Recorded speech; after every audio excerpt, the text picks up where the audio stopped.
Good morning everyone. Bye देवी computer classes में आप लोगों का स्वागत है।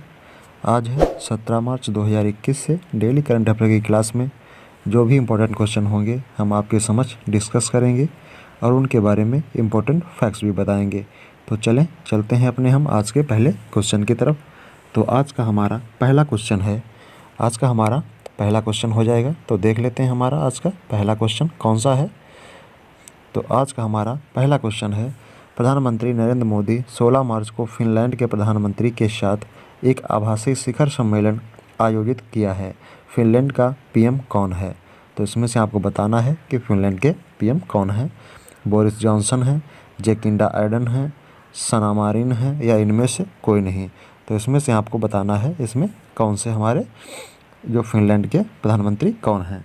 तो आपको देखना है और बताना है कि इसमें कौन सही हो जाएगा। तो इसमें हमारा सही हो जाएगा ऑप्शन नंबर 3। कौन सा? ऑप्शन नंबर 3, सना मारिन। सना मारिन जो है कहाँ की हैं? ये फिनलैंड की प्रधानमंत्री हैं। कहाँ की हैं? फिनलैंड की प्रधानमंत्री हैं सना मारिन। ओके, चलते हैं तो इसके बारे में आगे देखते हैं। प्रधानमंत्री नरेंद्र मोदी ने 16 मार्च 2021 को फिनलैंड के प्रधानमंत्री सना मारिन के साथ एक आभासी मोड में एक शिखर सम्मेलन आयोजित किया है। ओके, भारत और फिनलैंड का एक ये जो सम्मेलन है वो शिक्षा, व्यापार, निवेश और विज्ञान प्रौद्योगिकी नवाचार के साथ अनुसंधान और विकास के क्षेत्र में बहुत ही निकट सहयोग करेगा। ओके, चलते हैं नेक्स्ट क्वेश्चन की तरफ।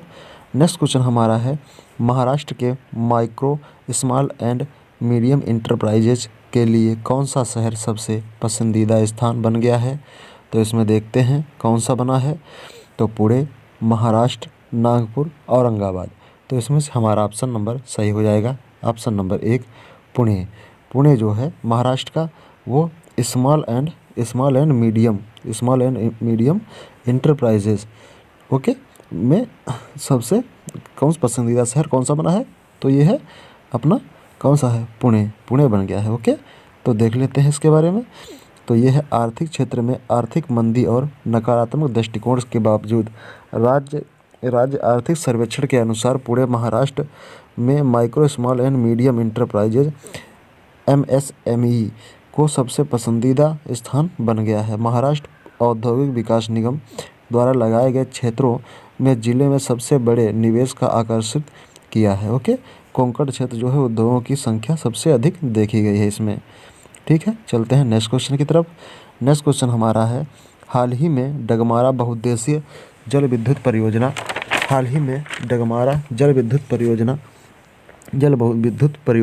खबरों में है। इसका उद्घाटन किस राज्य में किया गया है? तो आप बताएं, इसमें देखें कि इसमें किस राज्य में किया गया है। उत्तर प्रदेश, मध्य प्रदेश, बिहार और असम। तो इसमें से हमारा ऑप्शन नंबर कौन सा ही हो जाएगा? तो इसमें हमारा ऑप्शन नंबर सही हो जाएगा ऑप्शन नंबर 3। कौन सा है? ऑप्शन नंबर 3 हमारा सही हो जाएगा। बिहार में कौन सी शुरू की गई है? डगमारा बहुउद्देशीय जल विद्युत परियोजना। ये शुरू की गई है, कहाँ शुरू की गई है? बिहार में। ओके, बिहार में इसका उद्घाटन किया गया है। तो देख लेते हैं बिहार के बारे में।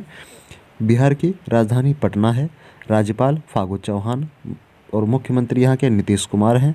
लोकसभा में सीटें यहाँ 40 हैं, राज्यसभा में इसकी सीटें 16 हैं और विधानसभा में यहाँ सीटें 243 हैं। विधान परिषद की यहाँ सीटें 75 हैं और यहाँ का राष्ट्रीय उद्यान जो है वो महत्वपूर्ण है, वाल्मीकि राष्ट्रीय उद्यान यहाँ पर महत्वपूर्ण स्थान है। ओके, तो देख लेते हैं, चलते हैं देखते हैं इसके बारे में। हैदराबाद के ओके, तो ये थोड़ा गलत हो गया है। ठीक है, चलते हैं नेक्स्ट की तरफ। ये है 7 साल का लड़का विराट चंद्र अफ्रीकी किलिमंजारो के सबसे ऊंचे पहाड़ पर चढ़ गया, वह किस स्थान से संबंधित है? तो इसमें तमिलनाडु, हैदराबाद, कर्नाटक, असम। तो इसमें से हमारा ऑप्शन कौन सा ही हो जाएगा? आप लोग देखें और बताएं कि इसमें हमारा ऑप्शन कौन सा ही हो जाएगा। तो आप देखते हैं इसमें कौन बताता है। तो इसमें हमारा ऑप्शन नंबर कौन सा ही हो जाएगा? इसमें ऑप्शन नंबर हमारा सही हो जाएगा हैदराबाद का 7 साल का जो लड़का है विराट चंद अफ्रीका की किलिमंजारो की सबसे ऊंचे पहाड़ पर चढ़ गया। ओके, कहाँ चढ़ गया है? ये अफ्रीका की ये सबसे ऊंची चोटी है किलिमंजारो, उसकी ऊंचाई चोटी पर चढ़ गया है। ओके, कौन? हैदराबाद का लड़का है ये, 7 साल का। ओके, देख लेते हैं। हैदराबाद के 7 वर्षीय व्यक्ति जो अफ्रीका की सबसे ऊंची पर्वत माउंट किलिमंजारो में सबसे ऊंचे क्रम उम्र के हैं, सबसे कम उम्र के हैं, ये 7 मार्च को दुर्लभ उपलब्धि हासिल की है। 7 वर्षीय का कहना है कि वह अपने चचेरे भाई के अनुभवों के प्रेरक कहानियों को सुनने के बाद चढ़ाई करने के लिए प्रेरित हुआ था।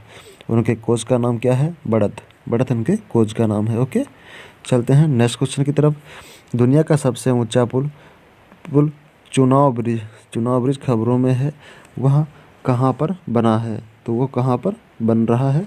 तो आप देखें और बताएं वो कहाँ पर बन रहा है।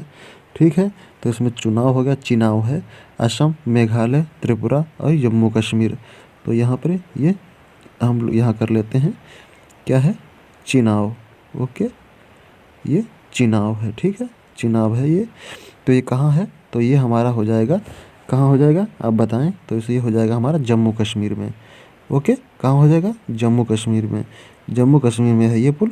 कहाँ है पुल? कौन सा पुल है ये? चुनाव ब्रिज ये खबरों में है। तो कहाँ ये बना हुआ है? जम्मू कश्मीर में। तो जम्मू कश्मीर के बारे में देख लेते हैं। जम्मू कश्मीर की राजधानी श्रीनगर है। उपराज्यपाल मनोज सिन्हा हैं। लोकसभा सीटें 5 हैं, राज्यसभा की सीटें 4 हैं। यहाँ का राष्ट्रीय उद्यान है सिटी फॉरेस्ट, सलीम अली इसको बोलते हैं, दचीगाम, हेमिस और किश्तवाड़ यहाँ के राष्ट्रीय उद्यान हैं। जम्मू कश्मीर अब एक केंद्र शासित प्रदेश हो गया है। ओके, चलते हैं तो इसके बारे में देख लेते हैं। ये विशेष पुल चिनाब नदी के पार बनाया जा रहा है। नदी का 667 मीटर का केंद्रीय फैलाव है। यह नदी तल से 359 मीटर की ऊंचाई पर बनाया जा रहा है।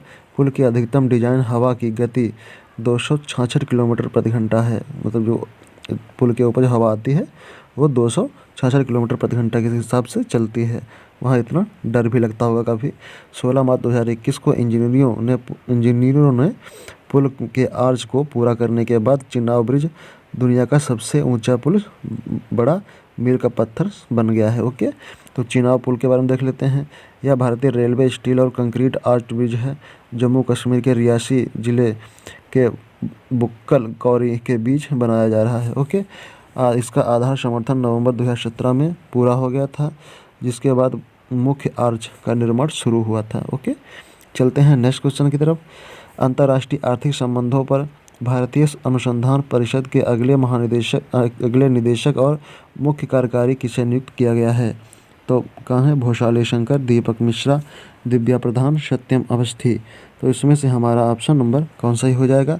आप लोग देखें और बताएं। तो इसमें हमारा ऑप्शन नंबर सही हो जाएगा, ऑप्शन नंबर 2, दीपक मिश्रा जो है अंतर्राष्ट्रीय आर्थिक संबंधों और भारतीय अनुसंधान परिषद के अगले निदेशक के रूप में कार्य करेंगे। ओके, तो देख लेते हैं इसके बारे में।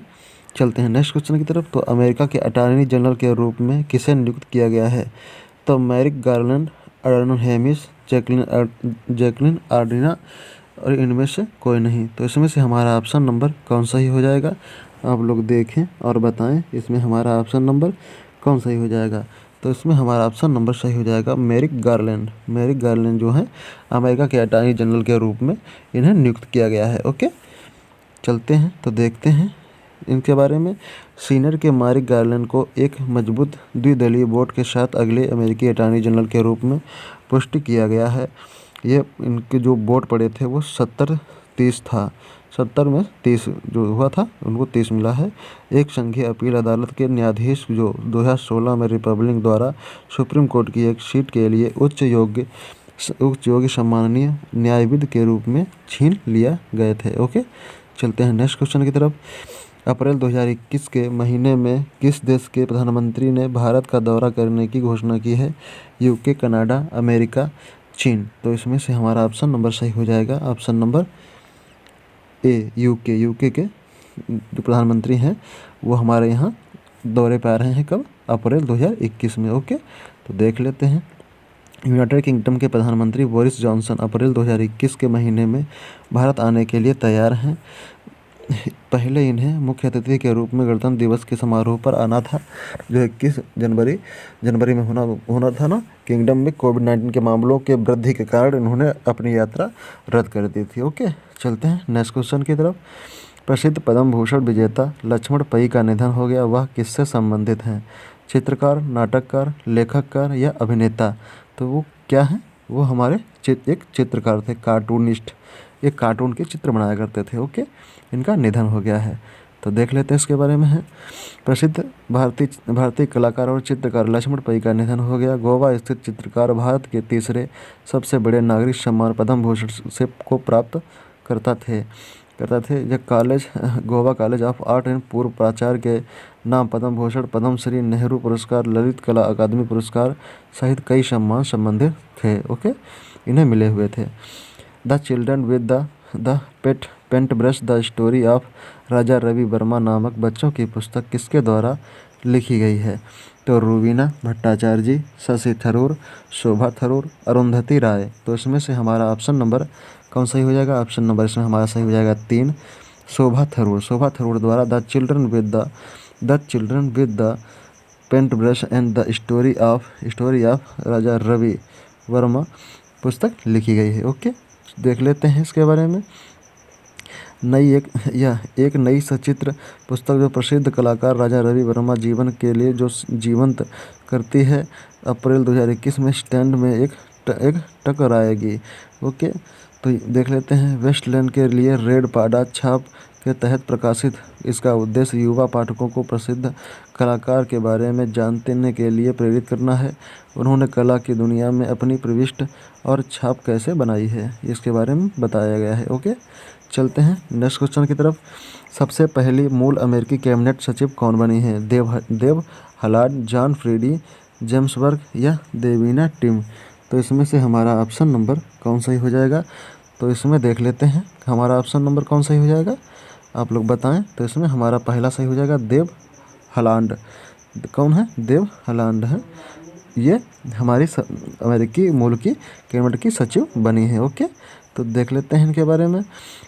न्यू मैक्सिको के रेप देव हलांड सोमवार को इतिहास बनाया गया, जो सीनेट ने उन्होंने राष्ट्रपति को बाइडेन के अतिरिक्त सचिव के रूप में पुष्टि की। सबसे कैबिनेट एजेंसी का नेतृत्व करने के पहले भारतीय मूल के बन गए हैं। हालांड 2018 के सदन के लिए चुनी गई पहली 2 मूल अमेरिकी महिलाओं में से एक बन गई हैं। 41 के 40 वोट पर उनकी पुष्टि की गई है। 51 में 40 वोट पर उनकी पुष्टि की गई है। ओके, चलते हैं नेक्स्ट क्वेश्चन की तरफ। अंतर्राष्ट्रीय सौर संगठन के महानिदेशक के रूप में किसने पदभार ग्रहण किया है? अजय माथुर, स्मृति मंथाना, गौतमी गुप्ता? तो इसमें से हमारा ऑप्शन नंबर कौन सा हो जाएगा? इसमें से कोई नहीं। तो इसमें हमारा ऑप्शन नंबर कौन सही हो जाएगा, आप लोग बताएं। तो इसमें हमारा ऑप्शन नंबर सही हो जाएगा अजय माथुर। अजय माथुर ने अंतर्राष्ट्रीय सौर संगठन के महानिदेशक के रूप में पदभार ग्रहण किया है। ओके, तो देख लेते हैं इसके बारे में। अजय माथुर ने अंतर्राष्ट्रीय सौर संगठन के महानिदेशक के रूप में पदभार ग्रहण किया है। 15 मार्च को अजय माथुर ने अंतर्राष्ट्रीय सौर संगठन के महानिदेशक के रूप में पदभार ग्रहण किया है। नियुक्ति 4 साल के लिए है, जिससे अतिरिक्त अवधि में नवीनीकृत किया जा रहा है। उन्होंने ओपन त्रिपाठी का स्थान लिया है, जिन्होंने रविवार को अपना कार्यकाल पूरा किया था। त्रिपाठी 2017 के महानिदेशक के रूप में कार्य किया है उन्होंने। ओके, चलते हैं नेक्स्ट क्वेश्चन की तरफ। नेक्स्ट क्वेश्चन है, school games federation of India के अध्यक्ष के रूप में किसे चुना गया है? तो इसमें रोहित शर्मा, विराट कोहली, सुशील कुमार, थॉमस वाक? तो इसमें हमारा ऑप्शन नंबर कौन सही हो जाएगा?